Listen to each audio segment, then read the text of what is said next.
और हमला इस तरह किया जैसे एक जानवर को मारा जाता है। पूरे गांव वाले के विरमन पूरा दमंग है, पूरे गांव वाले विरमन मिल जो मारपीट में शामिल है उनका नाम भी है, उन जो शाम में नामिल नहीं है, अगर इस टाइप का लगता है तो हमारा अनुमंडल पुलिस पदाधिकारी है। टेंगारी सब लेकर के आया हमारे घर स्पॉट पे, हम मिल गए थे तो पहले हम पे ही हमरा टेंगारी और खंती से हमला किया। बाहर देखे हमला हो रहा है तो फर्स्ट गेट लगा दिए।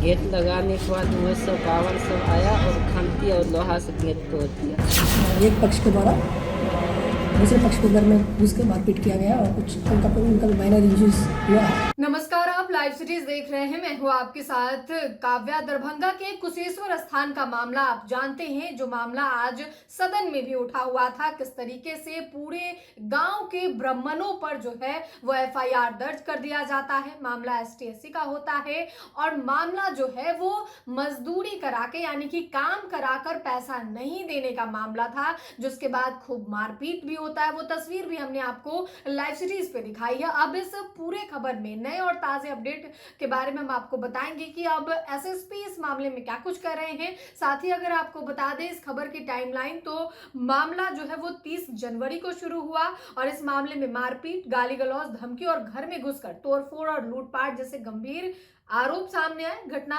से जुड़ा एक वीडियो भी सामने आया जिसमें घर निर्माण में बकाया की मांग को लेकर दो पक्षों के बीच तनाव और झड़प की स्थिति हो गई और इसमें अब तक 12 लोगों की गिरफ्तारी हो चुकी है। साथ ही आपको बता दें कि इसकी पुष्टि खुद दरभंगा के वरीय पुलिस अधीक्षक ने किया है और आरोप है कि 30 जनवरी को हेमकांत झा के बहन बहनोई के रास्ते से गुजरने के दौरान कैलाश पासवान ने मजदूरी का बकाया लगभग 2,47,000 रुपए की मांग की थी और मांग को लेकर ही ये पूरा विवाद जो है वो सामने आया और इसके बाद पूरे गांव के ब्राह्मणों को लगभग 150 ब्राह्मणों पर जो है वो एसटी/एससी एक्ट के तहत जो है वो एफआईआर दर्ज करा दिया गया। अब ये पूरा मामला सदन में भी उठ रहा है।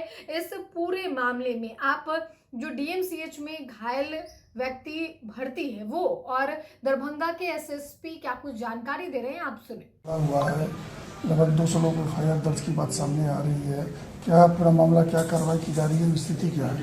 एक मिनट, ये एक्चुअली पैसा लेन देन का मामला था और पैसा का लेन देन में 30 तारीख शाम को पंचायती हुआ था। उसी क्रम में हल्का फुल्का मारपीट हुआ था और एक पक्ष के द्वारा एफआईआर भी दर्ज किया था। पुनः 31 तारीख को सुबह जो एक पक्ष के द्वारा दूसरे पक्ष के घर में घुस के मारपीट किया गया और कुछ हल्का फुल्का उनका भी माइनर इंजरीज हुआ है और उसके बाद एफआईआर दर्ज किया गया। एफआईआर दर्ज करके 12 लोगों को अरेस्टिंग किया गया है और टोटल नामजद एफआईआर 70 थे और अज्ञात लोगों को भी एफआईआर में दिया गया है। और हमारा अनुमंडल पुलिस पदाधिकारी 2 बार पीस कमेटी मीटिंग कर चुके हैं और वहाँ शांतिपूर्ण है, शांति है। अफोर्स पदाधिकारी का डिप्यूटेशन भी है और बाकी जो मुआवजा प्रक्रिया है वो भी चल रहा है, देने की प्रक्रिया चल रही है। लेकिन ग्रामीणों का आरोप है कि जो लोग उसमें पीड़ित जो है उनके द्वारा जो आवेदन दिए गए उसमें के ऐसे नाम है जो गांव में नहीं है, साथ ही साथ निर्दोष है। पूरे गांव को लपेट दिया गया है। लगभग 70 लोगों का, देखिए वो बड़ा गांव है, टोटल लगभग 3,000 पॉपुलेशन की संख्या है। जो मारपीट में शामिल है उनका नाम भी है, उन जो शाम में नामिल नहीं है, अगर इस टाइप का लगता है तो हमारा अनुमंडल पुलिस पदाधिकारी है वो सुपरवाइजन करेंगे और उसमें जो निर्दोष अगर जो भी है उसको नाम निकाला जाएगा और दोषी के ऊपर कार्रवाई किया जाएगा। 6 ऐसे नाम जो सामने आए हैं एसडीपीओ के मुताबिक, जो यहाँ नहीं थे, बाहर थे, उनका नाम चिन्हित कर लिया गया है सर। जो निर्दोष है तो उनका ऊपर कार्रवाई नहीं होगा, दोषी के ऊपर कार्रवाई होगा। सर एक 12 साल का बच्चा लापता है सर, उस दिन से अभी तक नहीं मिला है सर। ऐसे खबरें सोशल मीडिया पर चल रही है कि जो एक उसी भागदौड़ में एक बच्चा का लापता है, ऐसी सूचना पुलिस तक आई है क्या सर? तो अभी तक मैं संज्ञान में नहीं है, हम अनुमंडल पुलिस पदाधिकारी को जांच करने के लिए बोले। सर जो मामला दर्ज हो रहा है वो क्या एससी/एसटी एक्ट के अंतर्गत होगा या फिर कुछ अलग? एससी/एसटी के अंतर्गत ही दर्ज हुआ है, एक्ट के अंतर्गत हुआ है।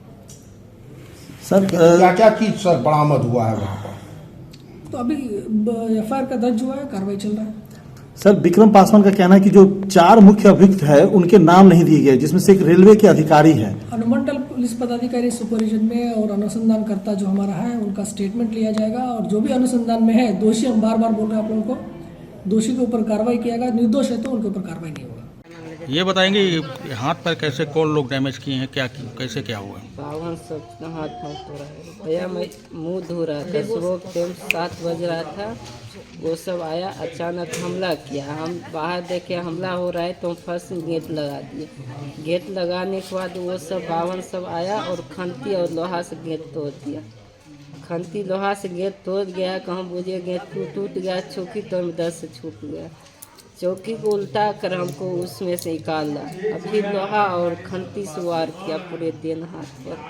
सर भी फाड़ दिया है, पाँव वारी काम नहीं कर रहा है और मेरे को चलने उठने का लायक नहीं छोड़ा है। कोई काम करने का कोई उम्मीद ही नहीं है, ऐसा मार दिया है। समझो कि मेरा प्राण नहीं निकला, बाकी सब कुछ वो कर दिया है। अपना घर को जान से मार दिया है। बेहोश होने के बाद मेरे को सड़क पे तिलवतिया पे खींच के लाया। अब बेहोश पड़े हुए थे, पानी पानी चिल्लाता था, ऊपर से वो सब मार रहा था। पुलिस कहाँ थी? पुलिस उस समय नहीं था। आने के बाद वो सब बावन सब वहीं पे था, पर वो पुलिस वाला भी कुछ नहीं कर रहा। क्या नाम है आपका? आसपास ये बताइएगा कि घटना जो है क्या घटी थी, क्यों घटी, कौन लोग थे? सर ये घटना आपको मेरे पैसे के लेन देन से थे। हमारे भाई ने काम किया था केरल में 2015 और 16 के साल की डेट की बात है। ये कैलाश पासवान ने किया था हेमंत झा के पास में। उसका कमेंट चल रहा, मतलब कॉन्टेक्ट चल रहा था केरल में। तो उसी समय काम किया हुआ पैसा बकाया था, बचा हुआ। तो उन्होंने बोला ठीक है हम तुमको ये पैसा गांव में दे देंगे। गांव आने के बाद मांगने के बाद जो है ना, तो इन्होंने गाली गलौज और मारपीट करके बार बार टाल देता था बात को। टालने के बाद जैसे होते होते होते कल 30 तारीख को डेट में वो मेन ठेकेदार जो था वो आ गया, उससे मांगने के लिए पैसा गया। तो वही नौबत किया, इसको गाली गलौज करके धक्का मार के भगा दिया गया। उन्होंने क्या किया, 112 आया। 112 आने के बाद सरपंच के पास गया। सरपंच साहब ने बुलाया मेरे भाई लोग को, जाओ तुम लोग को जो भी कुछ है उसे हम डिसाइड करके तुम्हें दे दिया जाएगा। तो हमने उसको भेजा, जाओ तुम लोग आपस में बात करके आओ क्या बोलता है, अगर कुछ कम बेच भी देगा तो ले लेना, हमको हल्ला फसाद नहीं करना है। उसके बाद क्या हुआ कि दूसरा दिन हो करके मेरे भाई को उस समय तो लपड़ झपड़ मार के भगा दिया। दूसरा दिन हो करके हमें कुछ पता नहीं, सुबह 7 बजे पूरी गांव वाला रात में संगठन करके थाना में पटिशन दे करके और अचानक सुबह 7 बजे से आकर के हम पे हमला कर दिया। और हमला इस तरह किया जैसे एक जानवर को मारा जाता है। पूरे गांव वाले के विरमन, पूरा दमंग है, पूरे गांव वाले विरमन मिल करके जुलूस में आकर के लाठी भाला फरसा और खंती सब टेंगारी सब लेकर के आया हमारे घर में। स्पॉट पे हम मिल गए थे, तो पहले हम पे ही हमारा टेंगारी और खंती से हमला किया, पीछे से वार कर दिया। बात करने के ओवर में हम समझा रहे लेकिन वो लोग वार करना शुरू कर दिए। हम ज़मीन पे लेट गए, इतना मार लगा कि शायद हम नहीं सोचे कि अब हम बच पाएंगे। कितने लोग घायल थे? घायल 8 आदमी है सर, जिसमें से हम और मेरे भाई उम्मीद नहीं पाए कि हम लोग बचेंगे सर। इतनी मार, वो लोग तो भाग गया, तो जो लोग जख्मी कर दिया तो कुछ लोगों ने छुपा लिया उन्हें। तो एक चीज़ बताएं कि एक वीडियो आप लोग का भी वायरल हो रहा है, जिस तरह आपका वीडियो वो वायरल फॉल्स वीडियो है, वो ये बनाया हुआ वीडियो। वो जो हमारे भाई ने एक वीडियो जो वायरल करा पैसा के मामला में, उन्होंने गाली गुली धक्का दे करके मेरे भाई को भगा दिया। उसके बाद दूसरा दिन होकर के हमला किया है, जो आपको वायरल दिखा रहा है मेरे कैलाश को। उन्होंने उसको गाली उली दिया, घर से भगाया, तो दूसरा दिन होकर के उन्होंने हम पे हमला किया। बोला उसका खानदान में जो है सबको समाप्त कर दो, इस तरह का मैटर बनाया। अच्छा, अब तो SC/ST एक्ट के तहत सारे ब्राह्मणों पे मुकदमा हो गया है। जी। पुलिस की कार्रवाई से कितने संतुष्ट हैं आप? हाँ, हमें तो मालूम है कि अगर ढंग से कानून कार्रवाई हो जाए तो हमें इंसाफ मिलेगा। यहाँ से अगर हो रहा है तो गांव वाले थाने पे भरोसा नहीं है, क्योंकि वो बिकाऊ होता है, बिक गया था वो। तब ना 3 घंटा तक मुझे खींच करके मारा गया, पूरा घर लूटा गया, कोई थाना नहीं आया। 3 घंटे के बाद आया।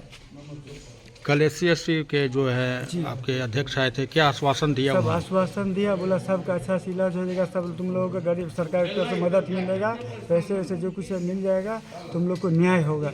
इस तरह की बात बोल के उन्होंने आश्वासन दे गया है। क्या नाम हुआ आपका? विक्रम पासवान। तो आपने घायल व्यक्ति को सुना और साथ ही दरभंगा SSP जगन्नाथ रेड्डी को सुना, जिन्होंने पूरी जानकारी दी है और बताया है कि मामला आखिर कैसे शुरू हुआ, अब तक जिन लोगों पर FIR हुआ है उस पर आगे की क्या कार्रवाई हो रही है। इसके अलावा कई लोगों को इसमें हिरासत में भी लिया गया है और पुलिस मामले को लेकर जो है आगे की जांच पड़ताल कर रही है। दरअसल इस मामले में 12 लोगों की अब तक गिरफ्तारी हुई है।